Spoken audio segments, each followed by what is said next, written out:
ইতিহাস বলেন অনেক বৎসর আগে, সুদীর্ঘ প্রায় 500 থেকে 600 বৎসর আগের ইতিহাস।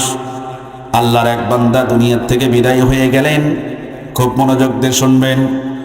বিদায় হয়ে যাওয়ার পরে আপনারা জানেন, কবরে যখন তিনি চলে যায়, কোনো লাশ যখন চলে যায়, মাইয়াত যখন চলে যায়, আর ওই বান্দা যদি ঈমান নিয়ে যদি কবরে যেতে পারে, তাহলে 3টি প্রশ্ন করবে। তার প্রথম প্রশ্নটা কি ভাই? মান রব্বুকা ওয়া মা দীনুকা ওয়া মান নাবিয়ুকা, জোরে কোন সুবহানাল্লাহ। কোন বান্দা যদি ঈমান নিয়ে মরতে পারে, কালেমা নিয়ে মরতে পারে, লা ইলাহা ইল্লাল্লাহু মুহাম্মাদুর রাসূলুল্লাহ, এই কালেমা নিয়ে যদি মরতে পারে, তাহলে সে ঈমান নিয়ে কবরে গেল। আর ঈমান নিয়ে যখন কবরে যাবে, সঙ্গে সঙ্গে তাকে 3টি প্রশ্ন করা হবে। কয়টি প্রশ্ন? 3টি। প্রথম নাম্বার কি? মান রব্বুকা। এটা আমরা সবাই জানি, সবারই মুখস্থ আছে, কিন্তু ব্যাপারটা এমন নয় মুখস্থ থাকলেই যে আপনি উত্তর দিতে পারবেন না, ঈমান থাকতে হবে কলম, ঠিক কিনা বলেন? তাহলেই পারবেন। প্রিয় ভাই সব, আপনি যদি ঈমানদার হন, কালেমা নিয়ে যদি মরতে পারেন, প্রশ্ন করার সঙ্গে সঙ্গে আপনি বলবেন রব্বি আল্লাহ, জোরে কোন রব্বি আল্লাহ।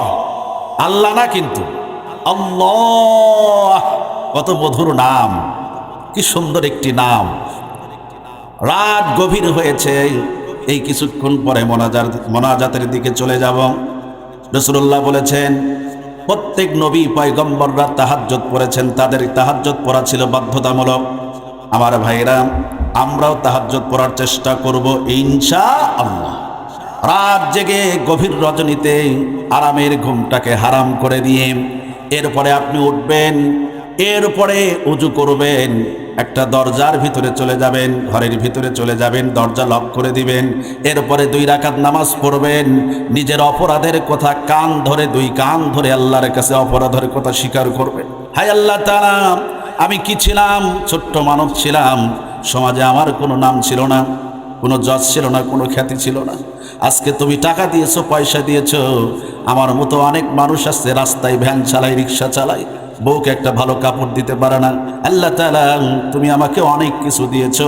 এইভাবে করে বান্দা যখন তাহাজ্জুদের সময় 2 কান ধরে নিজের অপরাধের কথা স্বীকার করে আল্লাহ আল্লাহ বলে বান্দা যখন একবার ডাক দেয়, একবার ডাক দেওয়ার কারণেই আল্লাহ 70 বার ডাকের সাড়া দিয়া বলে, বান্দা কি চাও আমি হাজির। সুবহানাল্লাহ, সুবহানাল্লাহ। এমন কেউ আছে যে একবার ডাক দিলে 70 বার বলবে হাজির? আল্লাহ বলেন, বান্দা তুমি একবার ডাক দিয়েছো, আল্লাহ কি বলে? 70 বার কি বলে? আমি হাজির। সুবহানাল্লাহ, সুবহানাল্লাহ। একবার ডাক দিলে যিনি 70 বারে সাড়া দেন, তিনি কে? আল্লাহ, আল্লাহ। সে আল্লাহকে আমরা ভুলে গেছি, ঠিক কিনা ভাই? প্রিয় ভাই সব, এরপরে এই প্রশ্নগুলো করা হবে। যে কথাটা আমি বলার ইচ্ছা ছিল কিন্তু লম্বা হয়ে যাবে, যে ইতিহাসটা বোঝায় এই কোরআন আপনাকে সুপারিশ করবে, এই সুপারিশ করে কোরআন আপনাকে জান্নাতে নিয়ে যাবে।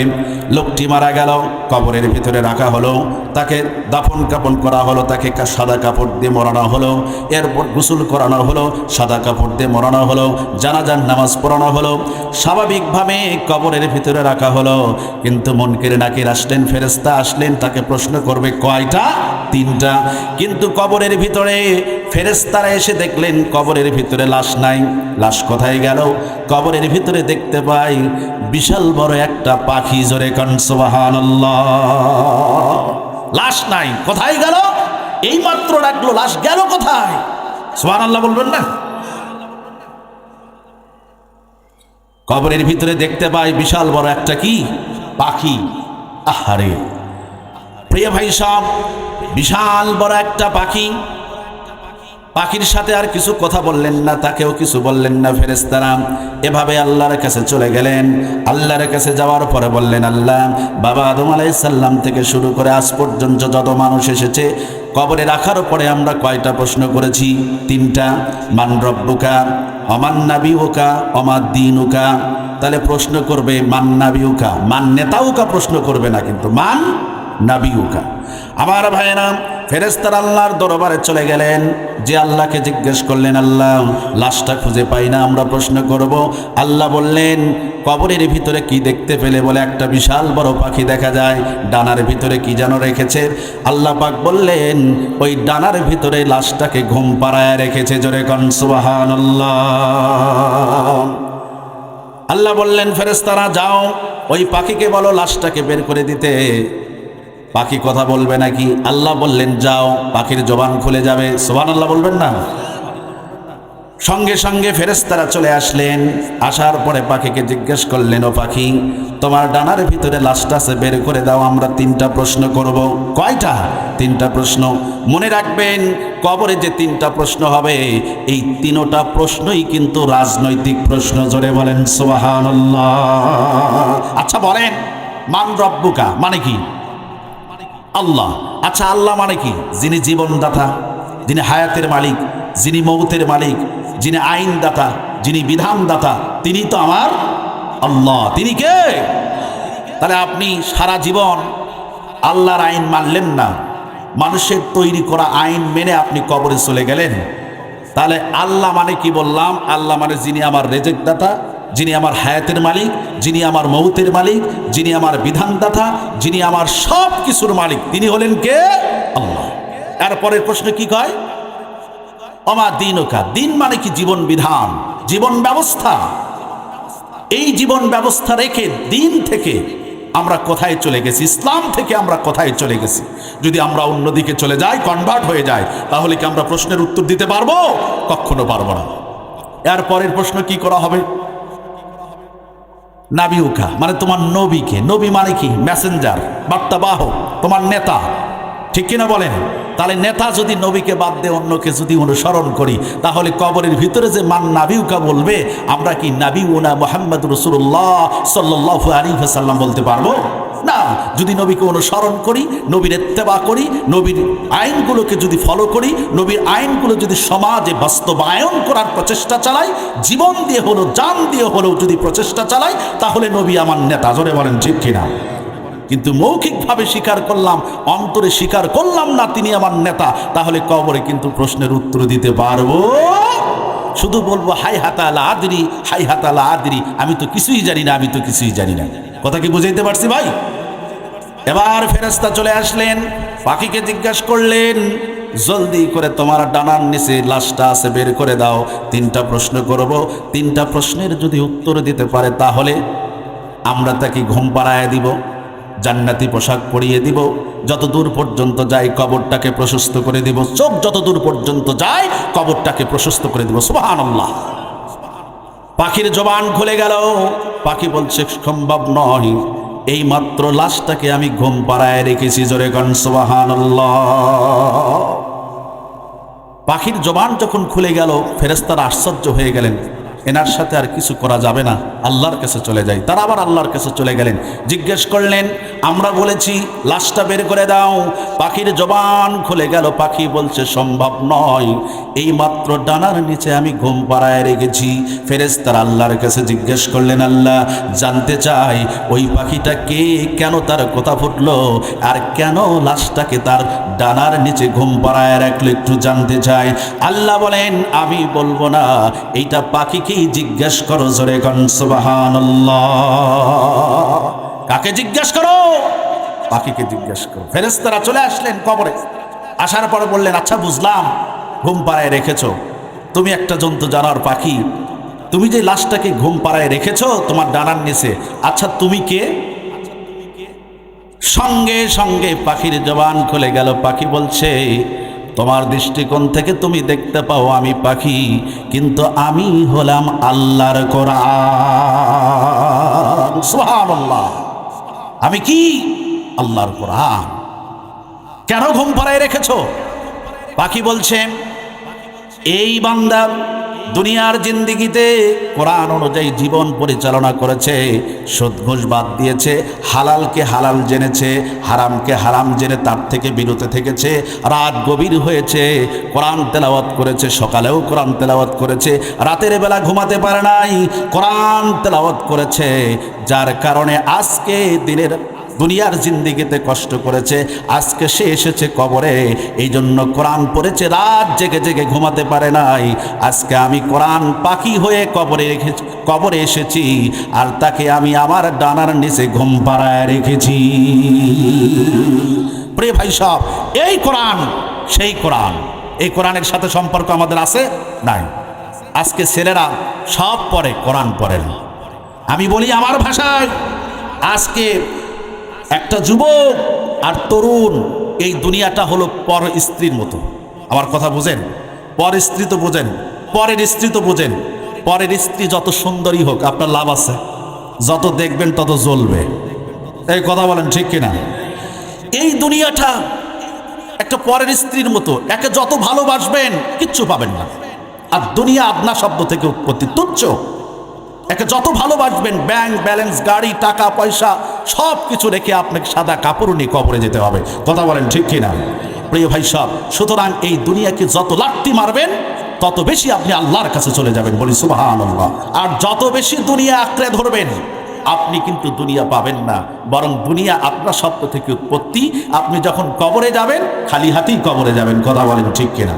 সুতরাং পরের স্ত্রী যত সুন্দরী, সুশ্রী, তন্নি হোক না কেন, এর দিকে তাকিয়ে কোনো আপনার লাভ নাই। এই দুনিয়াকে পরকালের জিন্দিগির চেয়ে বেশি ভালোবাসলে আপনি কখনো লাভ করতে পারবেন না। প্রিয় ভাই সাহেব, কথা তো ক্লিয়ার? বুঝাইতে পারছি দি? তাহলে এই কোরআনের সাথে আমাদের সম্পর্ক থাকা দরকার আছে না নাই? আমরা যারা এখানে এসেছি, তাহলে আমরা কি কোরআন সবাই পড়তে পারি না? এই যারা বয়স হয়ে গেছে, দেখেন ইমাম গাজ্জালী রহমাতুল্লাহ বলেন, বয়সের ভারে যারা নুয়ে পড়েছ কিন্তু বুঝতে পেরেছ কোরআন পড়া আমার দরকার ছিল। রাসূলুল্লাহ বলেছেন, কোরআন পড়া মানে হলো আল্লাহর সঙ্গে কথা বলা, আর হাদিস পড়া মানে হলো নবীর সঙ্গে কথা বলা। ঠিক কিনা ভাই? আমরা সেই কোরআন থেকে দূরে চলে গেছি।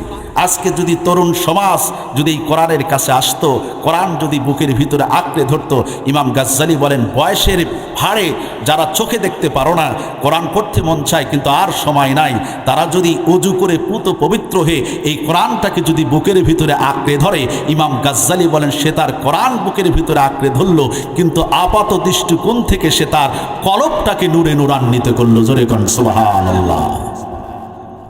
আমরা সব পারি কিন্তু কোরআনের কাছে যেতে পারি না। কথা বলেন ঠিক কিনা? আজকে দেখেন, কোরআনে বাড়িতে যান, আপনার এই আশেপাশে না হোক অন্য এলাকায় যান, এই এলাকার কথা বলে আবার কিছু পাবো নাকি? অন্য এলাকার কথাই বলতেছি, ঘরে যান, কোরআনের উপর ধুলি পড়ে গেছে। ঠিক কিনা বলেন? তাহলে এই কোরআনটা আমরা কোথায় রেখেছি? রাখার কথা ছিল কোথায়? পার্লামেন্টে। রেখেছি কোথায়? ঘরে। তা কোথায়? যেই জায়গায় টেলিভিশন চলতেছে, কিরণমালা হচ্ছে, নাকি কি বলেন আপনারা? দেখে কিরণমালার নাম শুনছেন? বোঝে না, সে বোঝে না, আছে না নাই? হ্যাঁ, এই সমস্ত চলতেছে সিরিয়াল। আমার দেশের নারীদেরকে তাদের দিকে কনভার্ট করার জন্য কত রকমের কূটনীতিক সিরিয়াল দিয়ে তাদের মগজকে ধ্বংস করার জন্য, মগজকে ধোলাই করার জন্য তারা চেষ্টা করে। কথা বলেন ঠিক কিনা? প্রিয় ভাই সব, আজকে আসুন আমরা কোরআনের দিকে। কোরআন পারে আমাদের জীবনটাকে বদলে দিতে ইনশাআল্লাহ। আজকে তরুণ সমাজ যতবার মোবাইলের স্ক্রিনের উপর টাচ দেয়, ততবার যদি এই কোরআনের উপর টাচ দিত, এক একটা যুবক ওভর হয়ে যেত। বলি সুবহানাল্লাহ। বিশ্বাস করেন, রাত 12টা নাই, 1টা নাই, 2টা নাই, মোবাইল টিপতিস।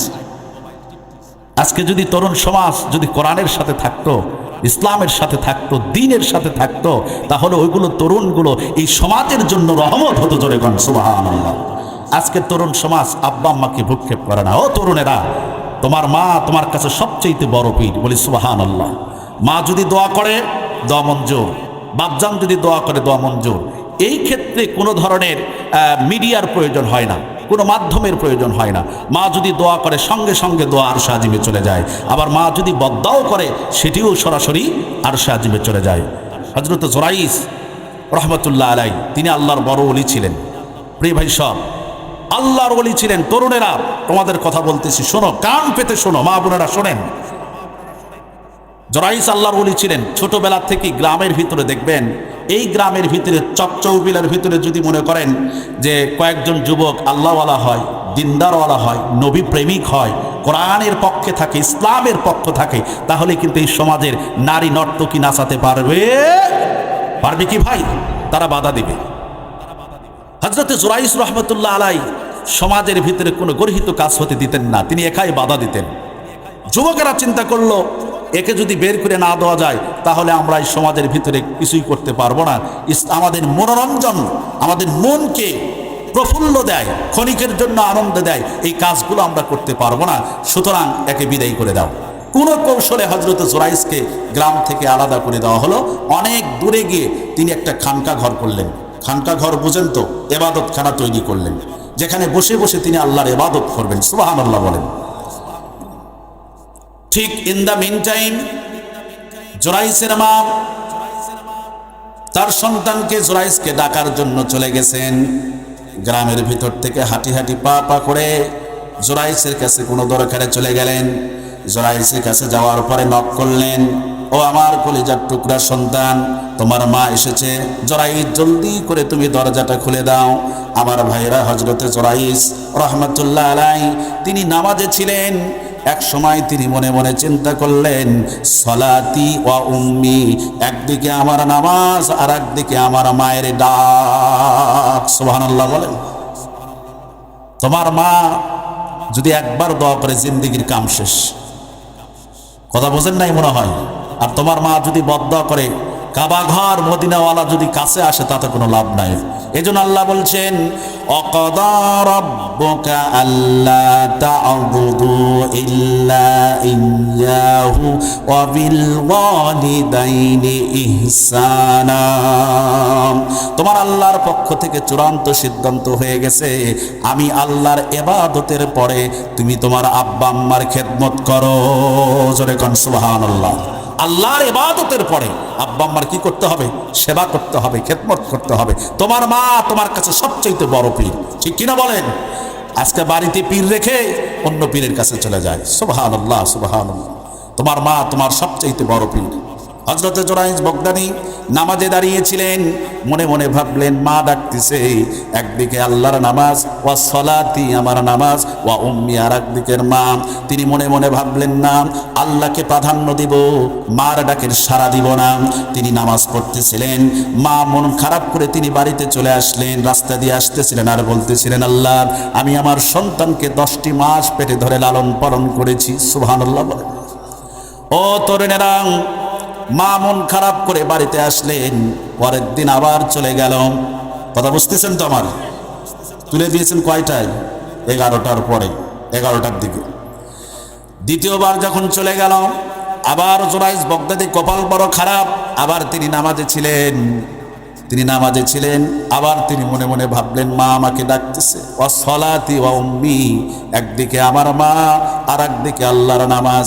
না, আমি মার ডাকে প্রাধান্য দিব না, আমি আল্লাহকে প্রাধান্য দিব। একবার নয়, দুইবার নয়, তৃতীয়বার আসলেন। তৃতীয়বারের সময় জুরাইস বগদাদী নামাজে ছিলেন। এবার মা ডাকলেন, দরজা খুললেন না। মা তখন মন খারাপ করে একটা বদদোয়া করেছিলেন, আল্লাহ, আমি এই জুরাইসকে 10 মাস লালন পেটে ধারণ করেছি, এরপরে ডেলিভারি করেছি, এরপরে 2.5 বছর পর্যন্ত তাকে দুধ পান করাইছি। আমি মা তার দরজায় 3 বার আসলাম, দরজা নক করলাম, ডাক দিলাম, ডাকে সাড়া দিল না। আমি মা দোয়া করি, আমার এই ছেলের জীবনে যেন খারাপ মেয়ের অপবাদ লাগিয়ে মৃত্যু হয়। জোরে কন নাউজুবিল্লাহ। খারাপ মেয়ের অপবাদ। দেখবেন সমাজে কিছু কিছু লোক আছে, অপরাধ করে নাই, কিভাবে অপরাধী সাজানো যায়, আছে না নাই ভাই? নিরপরাধ মানুষ ফাঁসির কাস্টে ঝুলে কি ঝুলে নাই? ঝুলে নাই? জেল খাটে নাই? আয়না ঘর দেখেন নাই? কথা কন না একেবারে। কারাই তো আপনাকে বললাম, মান নেতা উকা প্রশ্ন করবি না মান নাবি উকা প্রশ্ন করবি?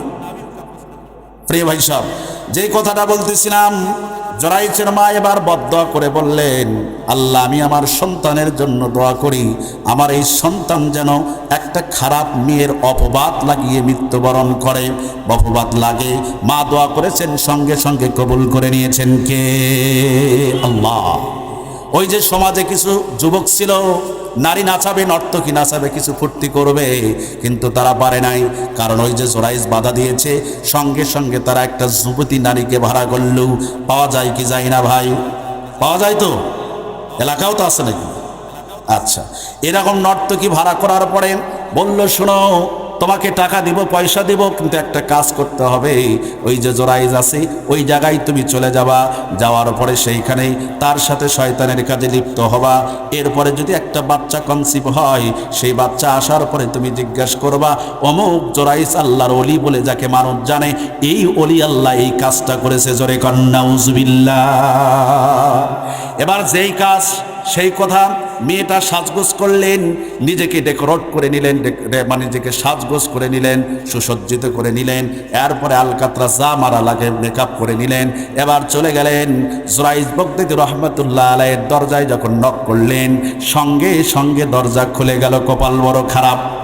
দরজা যখন খুলে গেল, মহিলা ভিতরে ঢুকলেন, অনেক চেষ্টা করলো, কিন্তু আল্লাহর ওলির সাথে কোনো খারাপ কাজ করতে পারলো না। কারণ যার দিলের ভিতরে আল্লাহর ভয় আছে, মহিলা ডাকতে পারে, ও আমার তরুণ ভাইয়েরা, তোমরা মাহফিলের আয়োজন করেছো। রাসূলুল্লাহ, আল্লাহর রাসূলের হাদিসের ভিতরে বলেছেন, 7 শ্রেণীর যুবক ওই আরশে আজিমের নিচে ছায়া পাবে, যেদিন আল্লাহর আরশের ছায়া ছাড়া অন্য কোনো ছায়া থাকবে না।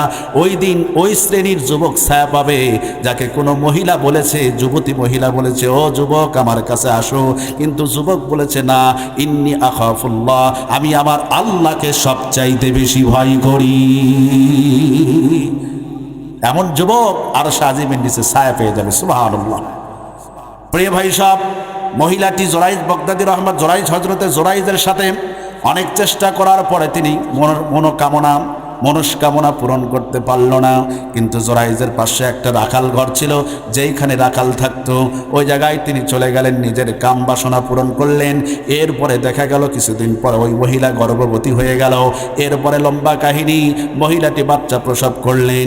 এরপরে জিজ্ঞেস করা হলো, তোমার তো বিয়ে হয় নাই, তাহলে তোমার বাচ্চা কি করে হলো বলো তো দেখি। মহিলাটারা বলছে, তোমরা যাকে আল্লাহর ওলি মানো, তোমরা তো জানো না জোরাইজ কত খারাপ। নাউজুবিল্লাহ বলেন। একবার রাতের বেলা আমি ওই রাস্তা দিয়ে যাচ্ছিলাম, তার খানকা ঘরের পাশ দিয়ে যাচ্ছিলাম, আমাকে একা পেয়ে জোরাইজ বগদাদী রহমতুল্লাহ আলাইহি এই কাজ করেছে। মহিলাটা এই কথা বলার পরে যুবক যারা ছিল তাকে তাড়ানোর জন্য রেডি হয়ে গেল। মাতব্বরদের কাছে বলল, যাকে আপনারা আল্লাহর ওলি মানেন, এত ভালো হিসাবে চিনেন, এই মহিলাটার পেটে যে সন্তান হয়েছে এটা হলো জোরাইজের সন্তান। নাউজুবিল্লাহ বলেন। মহিলার কাছে মাতব্বররা আসলো, বলে হ্যাঁ, বলে এই ঘটনা করেছে। এবার মাতব্বররা অর্ডার দিলেন যুবকদেরকে, ও যুবকরা, তার খানকা ঘর ভেঙে দাও, এখান থেকে তাড়িয়ে দাও। যুবকরা তো আগের থেকেই রেডি। তারপর পড়ছে ঢোলের বাড়ি। কথা বোঝেন নাই? এমনি তো নাচনওয়ালা বুড়ি, তারপর পড়ছে ঢোলের বাড়ি। যুবকরা ঘরে চলে গেল, কেউ বা লাঠি, কেউ বা ঝাঁটা, কেউ বা দা, কেউ বা বডি, যে যা পাই নিয়ে চলে গেল। এবার জোরাইজের খানকা ঘরটা ভেঙ্গে চুরমার করে দিলেন। এমনকি আল্লাহর ওলির গায়ে পর্যন্ত তারা হাত তুলেছিলেন। জোরে কন্যা নাউজুবিল্লাহ। আমার ভাইয়েরাম, শুধু কি তাই, এরপরে জোরাইজ বগদাদীকে যখন আঘাত করা হলো, তার গায়ে যখন আঘাত করা হলো, হযরতে জোরাইজ বলছেন, যুবকেরা, তরুণেরা, কেন আমাকে মারো, কি হয়েছে আগে বুঝতে দাও। এবার তরুণেরা বলছে, তুমি কি কাজ করেছো জানো না নাকি? মাতব্বররা যখন জোরাইজের সামনে দাঁড়িয়ে গেল, এবার মাতব্বররা, মোড়লেরা বলছে, এবার তুমি ওই মহিলার সাথে যে কাজটা করেছিলে, মহিলার বাচ্চা প্রসব করেছে, এবার স্বীকার করতে হবে ওই বাচ্চার বাবা হলে তুমি। নাউজুবিল্লাহ বলেন। আল্লাহর ওলি জোরাইজ বগদাদী রহমতুল্লাহ আলাইহি বলছেন, মোরেলরা, মাতব্বররা, শুনেন, আমি মেনে নিলাম তবে আমি এই অন্যায় করি নাই, আমাকে একটু দেখতে দেন, আমাকে একটু ধৈর্য ধরতে দেন। হযরতে জুরাইজ বগদাদী রাহমাতুল্লাহ আলাইহি ওযু করতে চলে গেলেন, গায়ে থেকে রক্ত পড়তেছে, যুবকেরা মেরেছে। আমার ভাইরা ওযু করে 2 রাকাত নামাজ পড়ে যখন আল্লাহর কাছে ধরনা দিলেন, আল্লাহ আমি এই কাজটা করি নাই, তুমি ভালো জানো, কেউ না জানলে তুমি জানো। কারণ যেখানে একজন আছেন সেখানে কয়জন আছে? কে আছে? আল্লাহ। যেখানে 2 জন আছেন, তৃতীয় জন কে আছে? আল্লাহ। যেখানে 3 জন আছেন, চতুর্থ জন একজন আছেন, তিনি কে? আল্লাহ। আল্লাহ। প্রিয় ভাই সব, এই কথাটা বুঝতে হবে। আমরা যারা 5 জন গবেষণা করি, পরামর্শ করি, তখন বুঝতে হবে ষষ্ঠ একজন আছেন, তিনি কে? আল্লাহ সুবহানাহু ওয়া তাআলা। প্রিয় ভাই সব, এই যে আমাদের দেহের ভিতরে যে রূহ আছে, আছে না নাই? সূরা বনী ইসরাঈল আল্লাহ বলছেন, ওয়া ইয়াসআলুনাকা আনির রূহ, ও নবী আপনাকে রূহ সম্পর্কে ওরা প্রশ্ন করবে, আপনি বলুন কুলির রূহ মিন আমরি রব্বি, রূহ হলো আল্লাহর অর্ডার, একটা হুকুম মাত্র। সুবহানাল্লাহ বলেন। রূহুর কোনো আকার আছে? কোনো আকৃতি আছে? তাহলে শাস্তি হয় কেমনে? দেখেন, রূহের শাস্তি দুনিয়াতেই বোঝা যায়। আচ্ছা বলেন, এই মুহূর্তে যদি আপনার কোনো মামলা নাই, কোনো অপরাধ করেন নাই, কিন্তু আপনি মনে চিন্তা করলেন এই মুহূর্তে আপনার গ্রেপ্তারি পরোয়ানা জারি হয়ে গেল, ওয়ারেন্ট জারি হয়ে গেল। আচ্ছা বলেন তো, আপনি টেনশনে পড়বেন কি পড়বেন না? আচ্ছা, এই টেনশনটা শরীরে হবে না রুহে হবে? কথা ভালো করে বুঝেন আমার। এরপরে সহজ করে বলে দিই, দেখেন আপনি ঘুমিয়ে আছেন, একজন সুন্দর স্ত্রী নিয়ে ঘুমিয়ে আছেন। আচ্ছা বলেন, ঘুমের ঘরে আপনি স্বপ্ন দেখলেন বাঘ তাড়া করেছে, সাপ তাড়া করেছে, পুলিশ তাড়া করেছে। তাড়ার কারণে আপনার হার্টবিট বেড়ে গেছে। এরপরে কিছুক্ষণ পরে আপনি জাগ্রত হয়ে গেছেন, শরীর থেকে ঘাম পড়তেছে, আপনি প্রেশার বেড়ে গেছে, আপনি জাগ্রত হলেন। আচ্ছা বলেন, পাশে আপনার কে ছিল? স্ত্রী ছিল না? আপনাকে যে সাপে তাড়া করেছে, পুলিশ তাড়া করেছে, এরপরে যে আপনাকে এরপরে সাপ তাড়া করলো, পুলিশ তাড়া করলো, বাঘ তাড়া করলো, আপনার স্ত্রী কি টের পাইছে? একটুও কি টের পাইছে? প্রিয় ভাই সব, এই শাস্তিটা কার উপর হয়েছে? রুহের উপরে হয়েছে। সুতরাং এই যে রুহু, হযরত ওমর রাদিয়াল্লাহু তাআলা আনহু একবার কাফেলা নিয়ে যাচ্ছিলেন অন্ধকারের দিকে। হযরত ওমর সামনে ছিলেন। কোথায় ছিলেন? সামনে। হযরত ওমর জিজ্ঞেস করলেন, ও আমার কাফেলারা, তোমরা কি কেউ বলতে পারো কোরআনের সবচাইতে হতাশা ব্যঞ্জক আয়াত কোনটি? পিছন থেকে একজন, অন্ধকার কিন্তু, পিছন থেকে একজন বললেন, ফামান ইয়ামাল মিসকালা যাররাতিন খায়রান ইয়ারা, তুমি যদি সরিষার দানা পরিমাণ যদি কোনো ভালো কাজ করে থাকো, আল্লাহ সেটাও তোমাকে দেখাবেন। জোরে কোন সুবহানাল্লাহ।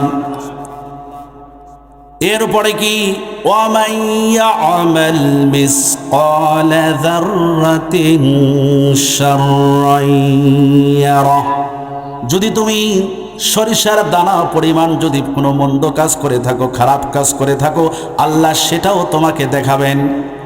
ইন্না লিল্লাহি ওয়া ইন্না ইলাইহি রাজিউন। আহারে, একটু ভাবেন তো, সরিষার দানা পরিমাণ যদি কোনো ভালো কাজ করে থাকেন সেটাও দেখতে পাবেন, আবার একটা মন্দ কাজও যদি করে থাকেন সেটাও আপনাকে দেখানো হবে। তাহলে অবস্থাটা কি হবে? অবস্থাটা কি হবে? আমরা যারা এখানে আসি, আমরা কি সবাই গুনাহগার না ভাই? আমরা কি গুনাহ করি নাই? কথা বলেন না কেন? আমরা কি এখানে যারা আসি উপস্থিত আছি, আমরা কি সবাই গুনাহগার না ভাই? আমরা অনেক গুনাহ করেছি। আল্লাহর নবী বলেন, কোন বান্দা বান্দি যদি গুনার কথা মনে করে তওবা করে যখন আল্লাহর দিকে 1 বিঘত এগিয়ে যায়, আমার আল্লাহ তার দিকে হেঁটে হেঁটে আসেন। জোরে কোন সুবহানাল্লাহ। আমার কোন বান্দা আমার দিকে যদি হেঁটে হেঁটে আসে, আল্লাহ বলেন আমার রহমত ওই বান্দার দিকে দৌড়ে দৌড়ে যায়। সুবহানাল্লাহ। আল্লাহ চায় না আমার কোনো বান্দা জাহান্নামে যায়। আচ্ছা বলেন তো, আমার থেকে, আমার মায়ের থেকে আমার আল্লাহর ভালোবাসা আমার উপর বেশি না কম? প্রিয় ভাই সাহেব, এই সামান্যতম ভাগ ভালোবাসা আল্লাহ রাব্বুল আলামিন 100 ভাগ করেছেন, ভালোবাসাটাকে 100 ভাগ করেছেন, 99টা ভাগ আল্লাহর কাছে রেখে দিয়েছেন, আর 1 ভাগ তামাম পৃথিবীর ভিতরে ছড়িয়ে দিয়েছেন। যেটা আমি পেয়েছি, আপনি পেয়েছেন, ছাগল পেয়েছে, ভেড়া পেয়েছে, মুরগি পেয়েছে, পায়নি, সবাই পেয়েছেন। এই ভালোবাসার কারণে আশেক মাসুকের জন্য জীবন দেয়, একটা ছেলে মেয়ের জন্য জীবন দেয়, একটা মেয়ে একটা ছেলের জন্য গলায় দড়ি দেয়। কিসের কারণে ভাই? ভালোবাসার কারণে এই 1 ভাগ ভালোবাসা সবার মাঝে বিচরণ করেছে, 99 ভাগ ভালোবাসা যার কাছে, তার ভালোবাসা, তার দয়া কত বেশি। এজন্য আল্লাহ চান না বান্দা তুই জাহান্নামে যা। একটা মুরগির বাচ্চা, মুরগি সিল থেকে বাঁচানোর জন্য কিভাবে সো মারে। একটা হাঁসের বাচ্চা হাঁসকে বাঁচানোর জন্য কিভাবে মুরগি চিলকে তাড়া করে কি করে না।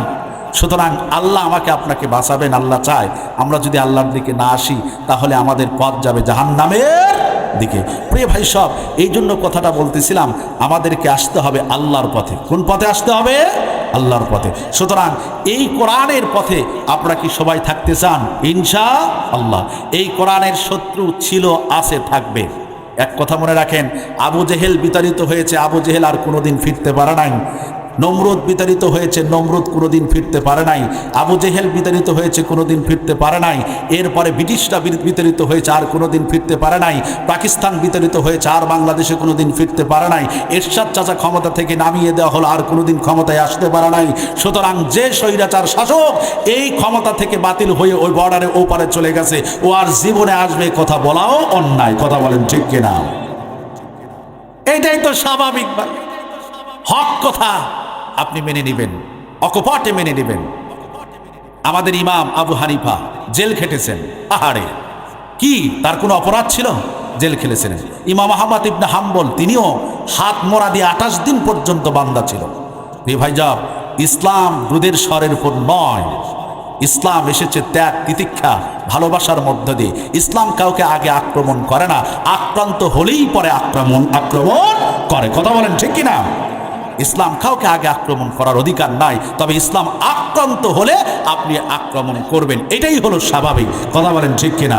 প্রিয় ভাই সব, আমি যে কথাটা বুঝাইতে চাই, আমাদের সবার একটা ডেস্টিনেশন আছে, সেটা হলো কবর। সুতরাং এই কালামের, এই কোরআনের শত্রু পৃথিবীর ওই থেকে ছিল, আবু জেহেল থেকে ছিল, এখনো আছে না নাই? আবু জেহেল একবার কি করছে দেখেন, আমি এটা বলে ঘটনা বলে শেষ করে দেব। কি মন খারাপ হচ্ছে? একটু তাকবীর জানতো, লিল্লাহে তাকবীর, লিল্লাহে তাকবীর। রে ভাই সব, আবু জেহেল চিন্তা করলো, না মুহাম্মাদের বড় তো পারা যায় না, দিন যত যায় তার ধর্মের লোক বাড়তে থাকে। সুবহানাল্লাহ বলবেন না? আবু বকর ইসলাম কবুল করেছে, আলী ইসলাম কবুল করেছে, আমির হামজা ইসলাম কবুল করেছে। সুবহানাল্লাহ। রসুলের তো লোক বাড়তিছে। তো আবু জেহেল মনে মনে চিন্তা করলো, হবে না, আমাদের দিয়ে হুজুরকে দমানো যাবে না, হুজুরকে দিয়ে দমাতে হলে হুজুরই লাগবে। আমাদের আল্লামা দেলোয়ার হোসেন সাইদি, কোরআনের পাখি, আহারে, যেই কথাগুলো বলেছিল সব সত্যি হয়েছে। আপনি দেখেন, প্রমাণ করে দেখেন, ফেসবুকে দেখেন না আপনারা, টিকটকে দেখেন না, কথাগুলো কি ছিল আজকে আপনি বাস্তবে মিলিয়ে দেখেন। আপনি যে দল করেন আপনার ব্যাপার, কিন্তু তার কথাগুলো সত্য প্রমাণ হয়েছে কিনা একটু মিলিয়ে দেখবেন। প্রিয় ভাই সব, আবু জেহেল চিন্তা করলো, না এই যে আল্লামা সাইদির ফাঁসি হলো, অসংখ্য আলেম চান নাই, কিন্তু একদল আলেম তার ফাঁসি চেয়েছিল। আছে না নাই এরকম আলেম ভাই? সুতরাং আবু জেহেল চিন্তা করলো, না আমরা পারবো না, আলেম দিয়েই আলেমের ফতুয়া দিলে এটা সবচাইতে বেশি কার্যকর হবে। আবু জেহেল কি করলো? তাহলে বললো, শোনো, উতবা সাহেবাকে ডাকলো, এক কাজ করা যায়, আমাদের ভিতরে সবচেয়ে বড় একজন আলেম আছে, কাব ইবনে মালিক। কে? কাব ইবনে মালিক, তাকে ভাড়া করো। ইহুদিদের সবচেয়ে বড় পণ্ডিত, তাকে ভাড়া করা হলো। তিনি বললেন, তারা যে বললেন, আপনি তো বড় আলেম, পণ্ডিত, আমরা তো বিপদে পড়ে গেছি মোহাম্মদকে নিয়ে। বলে, কেন? দিন যত যায় ধর্মের লোক বাড়তে থাকে, ধর্ম প্রসারিত হতে থাকে, এই মোহাম্মদকে আপনি লাঞ্ছিত করতে হবে, অপমান করতে হবে, তাকে ভরা লোকের সামনে আপনি তাকে লাঞ্ছিত করতে পারলে আপনাকে আমরা পুরস্কার করব। কাব ইবনে মালিক বলছেন, এটা একটা কথা হলো? বলে, পারবো। কি লাগবে? 7 বস্তা টাকা লাগবে। কয় বস্তা? এই হাদিস থেকে বলছি, সেটা কোনো ঘটনা নয়। কয় বস্তা টাকা লাগবে? আবু জেহেল বললেন, ভাতিজা, 7 বস্তার মধ্যে 3 বস্তা বায়না দিয়ে গেলাম। কথা বোঝেন নাই?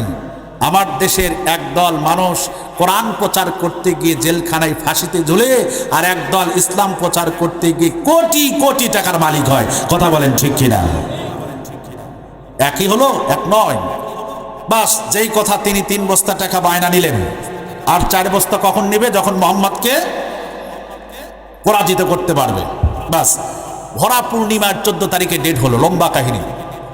14 তারিখে ডেট হয়ে গেল। এবার ওই ডেটে সবাই উপস্থিত, 50,000 লোক ময়দানে উপস্থিত। মোহাম্মদের দলে তখন 40 জন। কয়জন? ও তরুণেরা শোনো, কয়জন? 40 জন। হুজুর বললেন, শোনো, তোমরা 2 জন করে ভাগ হও। কয়জন? আচ্ছা, 2 জন, 40 জন মানুষ, 2 জন করে হলে দল কয়টা হবে? 20টা দল। নবীজি বললেন 2 জন করে দল হও, আর এই 20টা দল 50,000 লোকের ভিতরে বিভিন্ন জায়গায় দাঁড়িয়ে যাও।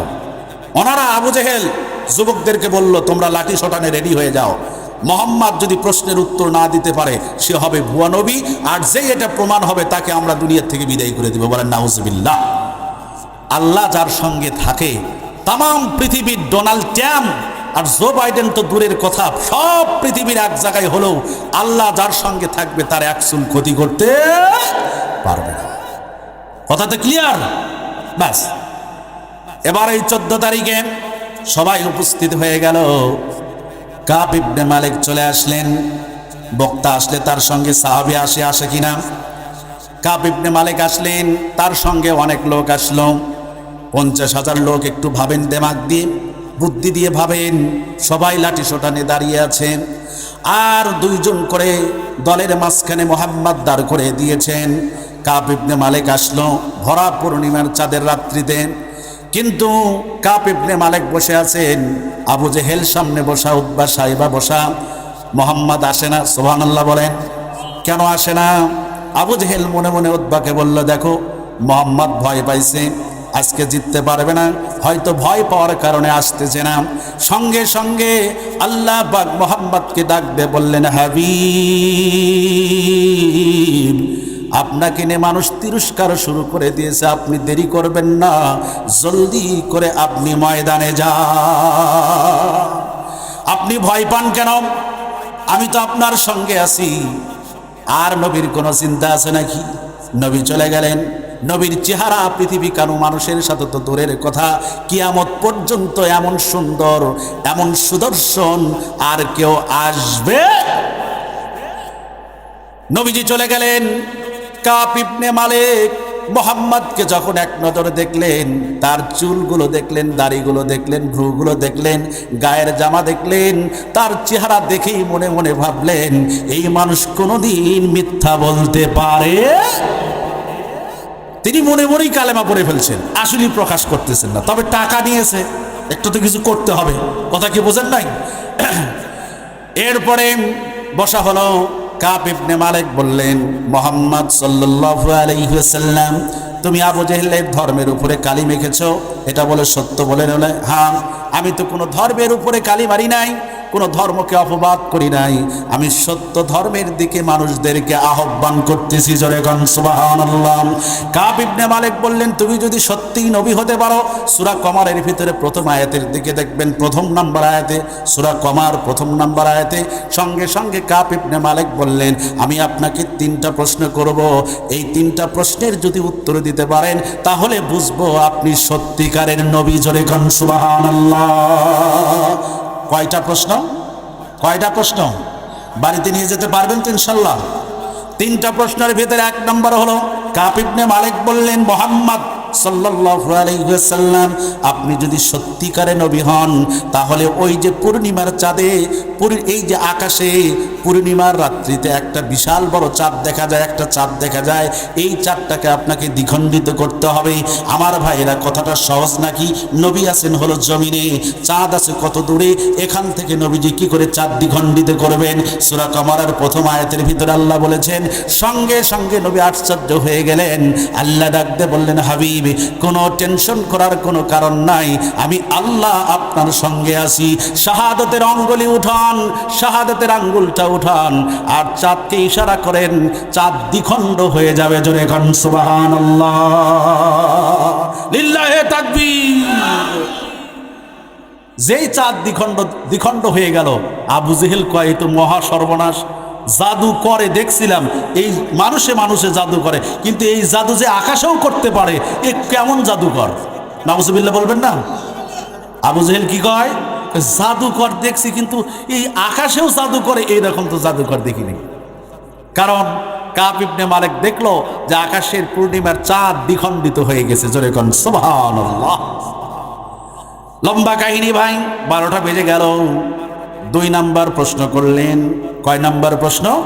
2 নাম্বার প্রশ্ন যখন করলেন, 2 নাম্বার প্রশ্ন হলো, কাব ইবনে মালিক বলল, আচ্ছা বলো তো দেখি আমার সন্তান সন্ততি কয়টা? প্রশ্ন খুব কঠিন না সহজ? কঠিন। এই মুহূর্তে যদি আমাকে প্রশ্ন করেন, আমার সাইদ ভাই আমাকে দাওয়াত দিয়ে নিয়ে এসেছেন অনেক কষ্ট করে, আমি কলিজার থেকে তার জন্য ছেলে মেয়ের জন্য দোয়া করি। এখন সাইদ ভাই যদি আমাকে বলে হুজুর আপনার বাচ্চা কাচ্চা কয়টা, আমি যদি বলি 3টা, সাইদ ভাই তাই বিশ্বাস করতে হবে। কথা বলেন ঠিক কিনা? আবার বলি যদি 1টা, এটাও বিশ্বাস করতে হবে। কিন্তু এবার কাব ইবনে মালিক বললেন, তুমি যদি সত্যিকারের নবী হও তাহলে বলো তো দেখি আমার বাচ্চা কয়টা?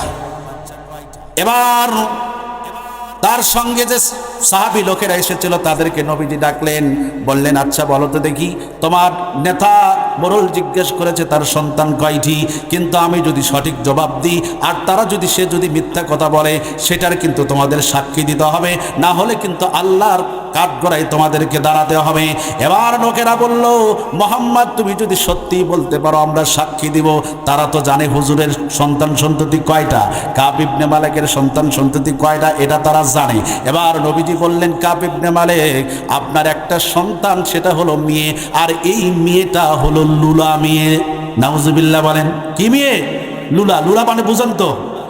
আজও যারা আলেমদের উপর নির্যাতন করেছে, আলেমদেরকে মেরেছে, আলেমদেরকে অযথা হয়রানির শিকার করেছে, তাদের দেখবেন ছেলে মেয়ে আল্লাহ লুলা বানিয়ে দিয়েছেন অথবা বোবা বানিয়ে দিয়েছেন। আচ্ছা আপনাদেরকে একটা প্রশ্ন করি, এই বাংলার জমিনে মুসলমানের ঘরে সবচাইতে বোবা লুলা মেয়ে কাদের হয়? প্রশাসনের লোক যারা। কথা বলেন ঠিক কিনা? অধিকাংশ মানুষের দেখবেন, এই পুলিশের লোকের দেখবেন লোলা বোবা মেয়ে, আছে না নাই? অথবা প্রশাসনের লোক দেখবেন ছেলেটা কথা বলে না, বোবা, এরকম লোক আছে না নাই? আল্লাহ বলে ওরা প্রশাসনের লোক হয়ে আমার আলেমদেরকে একটু জ্বালাবে, দুনিয়াতে একটু শাস্তি দেবে, নির্যাতন করবে, কর, তাতে সমস্যা নাই। তোকে আমি আলেমদেরকে 2 দিন 1 বৎসর 5 বৎসর কান্দাইছি, 10 বৎসর কান্দাইছি, আর তোদেরকে আমি সারা জীবন কান্দাবো। একটা সন্তান যদি পরিবারে নুলা হয়, বোবা হয়, ওই পরিবারে কি আর সুখ আসে ভাই? আব্বা আম্মার সুখ আসে? না পারে সইতে, না পারে হইতে, না পারে ফেলে দিতে। কাব ইবনে মালিকের প্রশ্ন করার পরে নবীজি বললেন, তোমার একটা মেয়ে আছে লুলা মেয়ে। কাব ইবনে মালিক আশ্চর্য হয়ে গেলেন, মেয়ে আছে সেটা ঠিক, আবার লুলা জানে কেন? কেমনে জানে? কাব ইবনে মালিক বললেন, 2 নাম্বার প্রশ্নের সঠিক জবাব হয়েছে। সুবহানাল্লাহ বলবেন না? 3 নাম্বার প্রশ্ন হলো, আমার স্ত্রী এই জায়গায় আসার সময় কি বলেছে একটু বলতে হবে। আমার স্ত্রী আসার সময়, এই ময়দানে আসার সময় আমার স্ত্রী কানে কানে কথা বলেছিল, ও মোহাম্মদ তুমি যদি সত্যিকারের নবী হও তাহলে বলো তো দেখি আমার স্ত্রী আসার সময় কানে কানে কি বলেছে, এই কথা তোমাকে বলতে হবে। দেখছেন কারবার? প্রশ্নগুলো কি খুব সহজ না কঠিন? সঙ্গে সঙ্গে আল্লাহ জানায়া দিলেন। নবীজি বললেন কাব ইবনে মালিক আপনার স্ত্রী এখানে আসার সময় বলেছে, ও আমার স্বামী তুমি যেই জমিনে যাচ্ছ, যেই ময়দানে যাচ্ছ, আমি শুনেছি সে আখিরি জামানার পয়গম্বর বিশ্ব নবী জনাবে মুহাম্মদ রাসূলুল্লাহ সাল্লাল্লাহু আলাইহি ওয়াসাল্লাম। সে কখনো মিথ্যা কথা বলতে পারে না। তবে সত্যি যদি তোমার প্রশ্নের জবাব দেয় তাহলে তুমি আমার মেয়ের জন্য একটু দোয়া চাইও। জোরে কোন সুবহানাল্লাহ, যাতে করে আল্লাহ পাক আমার মেয়েটাকে ভালো করে দেয়। সঙ্গে সঙ্গে নবী যখন কাব ইবনে মালিকের এই প্রশ্ন করার পরে নবীজি যখন বললেন, ও কাব ইবনে মালিক তুমি যখন এই ময়দানে আসতেছিলে তোমার স্ত্রী যেই কথাগুলো বলেছে যে মোহাম্মদ সত্য নবী আমি জেনেছি, তোমার প্রশ্নের জবাবগুলো যদি সঠিকভাবে দেয় তাহলে এই শেষের প্রশ্নটা তুমি মোহাম্মদের কাছ থেকে আমার লুলা মেয়ের জন্য একটু দোয়া করতে বলিও। জোরে কোন সুবহানাল্লাহ। আরে কাব ইবনে মালিক তোমার স্ত্রী আমার কাছে দোয়া চেয়েছে, তুমি বাড়িতে চলে যাও, আমি মোহাম্মদ আল্লাহর দরবারে দুখানা হাত তুলে দোয়া করতেছি। মোহাম্মদ যখন 2 হাত তুলে দোয়া করলেন, কাব ইবনে মালিক বাড়ির দিকে রওনা দিবেন, তার আগে ভাইজান মোহাম্মদের 3টা প্রশ্নের উত্তর শুনে ওই ময়দানে 50,000 মানুষ ইসলাম কবুল করেছিলেন। জোরে কোন সুবহানাল্লাহ। আমার ভাইরা, কাব ইবনে মালিক বাড়িতে চলে গেলেন। বাড়িতে যাওয়ার পরে দেখতে পেলেন আল্লাহ রাব্বুল আলামিন তার লুলা মেয়েটাকে আল্লাহ ভালো বানায়া দিয়েছে। আমার ভাইরা, সেই নবীর উম্মত আমরা হতে পেরেছি, আমরা খুশি না বেজার? প্রশ্ন মনে আছে তো ভাইজান? জুরাইজ বাগদাদির কথা কি মনে আছে আপনাদের? মনে আছে? এবার জুরাইজ বাগদাদি রহমাতুল্লাহ আলাইহি যখন তার খানকা ঘর ভেঙে ফেলা হলো, আমার ভাইরা রাত 12টার কাছাকাছি যায়। যেই কথাটা আপনাদের বলতেছিলাম, জুরাইজ বাগদাদি রহমাতুল্লাহ আলাইহির খানকা ঘর ভেঙে দিলেন, তাকে আঘাত করলেন। এবার তিনি বললেন, আপনারা থামেন, কি অপরাধ করেছি সেটা আমি মাথা পেতে নিব আমি যদি করে থাকি। এবার ভরা ময়দানে ভাইজান তাদেরকে প্রশ্ন করা হলো। এবার জুরাইজ বাগদাদি রহমাতুল্লাহ আলাইহি এবার তিনি জায়নামাজ বিছালেন, আল্লাহর কাছে দোয়া করলেন, আল্লাহ এই অপরাধ আমি করি নাই, এটা যদি প্রমাণ না হয় আজ থেকে সমস্ত ওলি আল্লাহদের উপরে অপবাদ লাগবে, ওলি আল্লাহরাও গুনাহ করতে পারে। জোরে কন নাউজুবিল্লাহ। ও আল্লাহ, এটা তুমি ভরা ময়দানে প্রমাণ করে দাও আমি গুনাহ করি নাই। সঙ্গে সঙ্গে আল্লাহ গায়বী আওয়াজ পাঠায় দিলেন, আল্লাহর ওলি রে, কোনো টেনশন করো না, বাচ্চাটাকে ময়দানে আনতে বলো, আর শাহাদাতের আঙ্গুল দিয়ে ইশারা করে বাচ্চার দিকে বলো, ও বাচ্চা তোমার পিতাকে। ওই বাচ্চাই বলে দিবে তার পিতাকে। সুবহানাল্লাহ বলে। তার আগে আমার ভাইরা দাওয়াত দিয়েছিল 17 তারিখ, কিছুক্ষণ পরে 18 তারিখ। কথা বলেন ঠিক কিনা? লোক সংখ্যাও কম। যে কথা বলতেছিলাম, আপনাদের এই এলাকায় সবাই মিলে করি কাজ, হারিজিতি নাইলাস। আল্লাহর ঘর বানাইছেন, ঘরটাকে যেভাবে চাকচিক্য করবেন নিজের দেহটাকে ওইভাবে চাকচিক্য করা লাগবে। হযরতে বেলাল যখন ইসলাম কবুল করলেন, তার পরনে লুঙ্গি ছাড়া কোনো কিছু ছিল না। আমার ভাইরা, লুঙ্গি ছাড়া পরনে কোনো কিছু ছিল না। সেই সময় আল্লাহ পাক বেলালকে লক্ষ্য করে বললেন, বেলাল তুমিও আল্লাহর পথে ব্যয় করো। জোরে কোন সুবহানাল্লাহ। মুত্তাকিদের অসংখ্য বৈশিষ্ট্যের ভিতরে একটি প্রথম বৈশিষ্ট্য হলো মুত্তাকিরা গোপনে এবং প্রকাশ্যে সব সময় আল্লাহর রাস্তায় দান করে। আমার ভাইরা, বেলালের পরনের লুঙ্গি ছাড়া কোনো কিছু ছিল না। সেই বেলাল যদি, নবী যদি বেলালকে বলতে পারে, বেলাল তুমিও আল্লাহর পথে ব্যয় করো, জোরে কোন সুবহানাল্লাহ, তাহলে আল্লাহর পথে যারা ব্যয় করবে, এমন কিছু কিছু মানুষ আছে গোপনে দান করবে। দেখবেন আল্লাহ রাব্বুল আলামিন হাসরের ময়দানে ওই ব্যক্তির সামনে যখন অসংখ্য নেকি হাজির করে দিবে, ওই বান্দা বলবে, আল্লাহ আমি তো এত নেকি করি নাই, কি করে আমার এত নেকি হলো? আল্লাহ বলবেন, বান্দারি ওই অমন সময় অমুক মাহফিলে তুমি গোপনে দান করেছিলে, মসজিদ মাদ্রাসায় দান করেছিলে, আমার কাছে দান করেছিলে, 1 টাকা 10,000 টাকা 5,000 টাকা দান করেছিলে, আজকে এই দানটা আমি লালন পালন করে উহুদের পাহাড় পরিমাণ করে দিয়েছি। আমার ভাইরা, আপনাদের বাড়িতে গরু আছে? এই এলাকায় গরু লালন পালন করে না? আচ্ছা, গরুর বাচ্চা ছোট থেকে আপনারা কি করেন? বড় করেন, লালন পালন করেন। এই ছোট্ট বাচ্চা, এই ছোট্ট বাছুরে দেখা যায় আস্তে আস্তে বিশাল বড় হয়ে যায়, যাকে 2-3 জন ধরে রাখা যায় না। হয় কি হয় না? আল্লাহ রাব্বুল আলামিন বোঝায়, বান্দারে তোর এই ছোট্ট দানটাকে আমি বানায়া বানায়া এমন একটা অবস্থা করব, ওইটাকে আমি উহুদ পাহাড় পরিমাণ করে দিব। সুতরাং আমির ভাইরাম, যে কথা বলতেছিলাম, আল্লাহর ঘরে একটু দান করার জন্য অবশ্যই চেষ্টা করবেন। হযরতে জুরাইজ বাগদাদি রাহমাতুল্লাহ আলাইহি যখন এই কথা শুনতে পেলেন, আল্লাহর কাছ থেকে খুশি হয়ে গেলেন। তিনি বললেন, ঠিক আছে আমি মেনে নিলাম, বাচ্চাটাকে সামনে নিয়ে এসো। ভরা ময়দানে হাজার হাজার মানুষ হাজির হয়ে গেল, বাচ্চাকে রাখা হলো সামনে। ওই মহিলাটাও এসেছে, মহিলা এক বাক্যে স্বীকার করতেছে, জুরাইজ আমার সাথে এই কাজ করেছে। এইবার বাচ্চা যখন ময়দানে রাখা হলো, বাচ্চা পা নাড়া করতেছে, হাত নাড়া করতেছি। জুরাইজ বাগদাদি রাহমাতুল্লাহ আলাইহি নামাজ পড়ে যখন আল্লাহর কাছে দোয়া করলেন, এবার দোয়া শেষ করে শাহাদাতের আঙ্গুলে ইশারা করে বললেন, ও কলিজার টুকরা বাচ্চা, আল্লাহর গোলাম, সত্যি করে বলো তো দেখি তোমার বাবা কে? এবার বাচ্চার জবান খুলে গেল। কিতাবের ভিতরে এসেছে 3 দিনের বাচ্চা। এবার 3 দিনের বাচ্চার জবান খুলে গেল। বাচ্চা বলতেছেন, আল্লাহর ওলি আপনি হক। সুবহানাল্লাহ বলেন।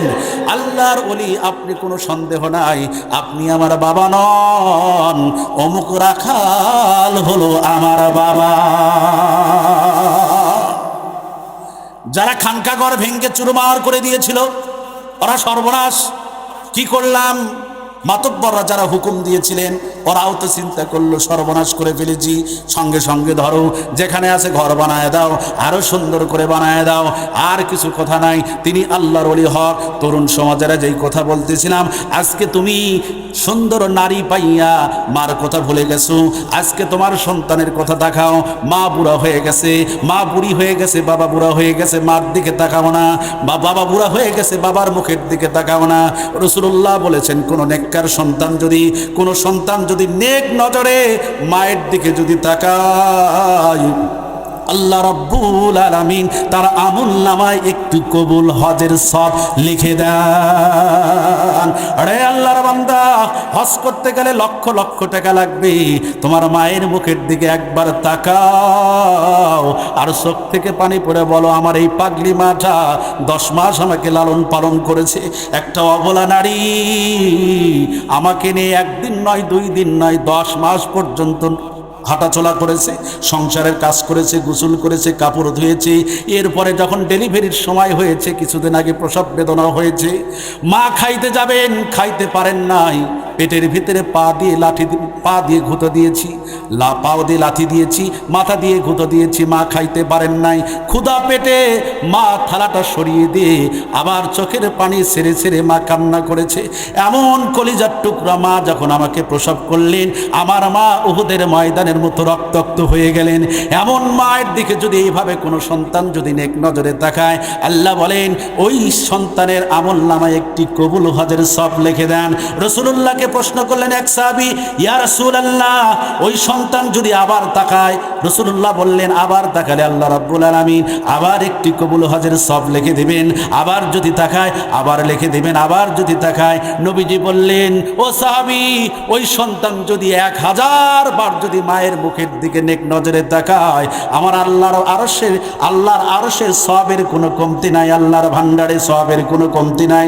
যতবার তাকাবে আল্লাহ রাব্বুল আলামিন তত কবুল হজের সওয়াব লিখে দিবেন। আমি আপনাদেরকে বলবো, মাও বুড়ি হয়ে গেছে, বাবা বুড়া হয়ে গেছে, কামাই কাজি করতে পারে না, রাস্তাঘাটে পথে ঘাটে সদাই পাওয়া যায়, আঙ্গুর পাওয়া যায়, বেদানা পাওয়া যায় কি যায় না ভাই? ওই বেদানা নিয়ে আসবেন, বাড়িতে ঢুকবেন, সন্তানদের সাথে দেখা করার কোনো প্রয়োজন নাই ভাই। আল্লাহর কসম করে বলি, পকেটে যদি শ্রমিক টাকা হয়, একটা আঙ্গুর নেসবেন, বেদানা নেসবেন, এরপরে মায়ের রুমে চলে যাবেন। মা বুড়ি হয়ে গেছে, এরপরে বেদানার টুকরাটা খুলবেন, বেদানা খুলবেন, এক টুকরা বেদানা নিয়ে মায়ের মুখে তুলে দিবেন, আল্লাহর আরশ পর্যন্ত খুশি হয়ে যাবে। কোনো পীরকে খাওয়াইয়া খুশি করতে পারবেন না। আজকে পীরকে 5000 টাকা হাদিয়ে দিবেন, পীর অন্য জায়গায় 10,000 টাকা হাদিয়ে পেয়েছে। আজকে পীরকে 10,000 টাকার একটা কম্বল দিবেন, পীর অন্য জায়গায় 20,000 টাকার একটা কম্বল পাইছে। আমার ভাইরা, পীরকে দিয়ে আপনি খুশি করতে পারবেন না, কাউকে দিয়ে খুশি করতে পারবেন না। মার মুখে যে এক টুকরা বেদনা দিয়েছেন, মা বলবে, বাছারে এখানে বস, আমার মুখে দিয়েছিস, আমি একটু তোর মুখে দিই। আরে আল্লাহর বান্দারা, এমন একটা অবস্থা যদি মা দোয়া করে, তোমার জিন্দেগির কাম শেষ। কোনো পীর দোয়া করলে তুমি জাহান্নামে যাবে এমন কোনো কথা নাই। সব পীর যদি এক জায়গায় হয়ে দোয়া করে, আর মা যদি বলে ওই সন্তান আমার সাথে খারাপ ব্যবহার করেছে, জাহান্নামী, জাহান্নামী। এজন্য আমি এই তরুণ সমাজদেরকে বলে যাব, লেখাপড়া করে কেউ ধনী হতে পারে না।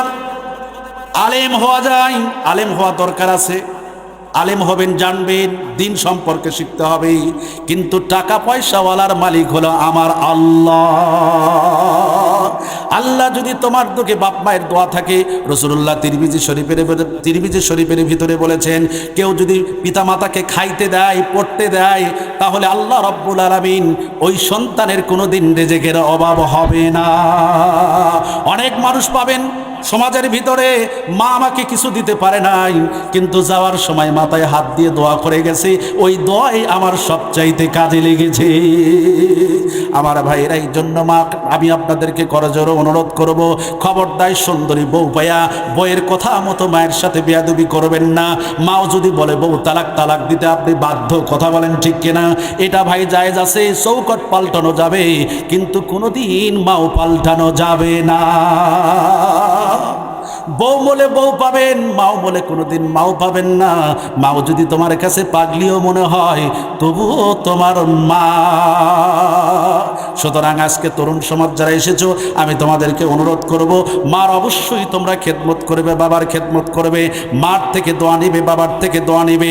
বাপ যদি কিছু নাও দিতে পারে, মাও যদি কিছু নাও দিতে পারে, শুধু মার পা ধরে বলবে, মা কিছু নাও দিতে পারলে আমার জন্য একটু দোয়া করো।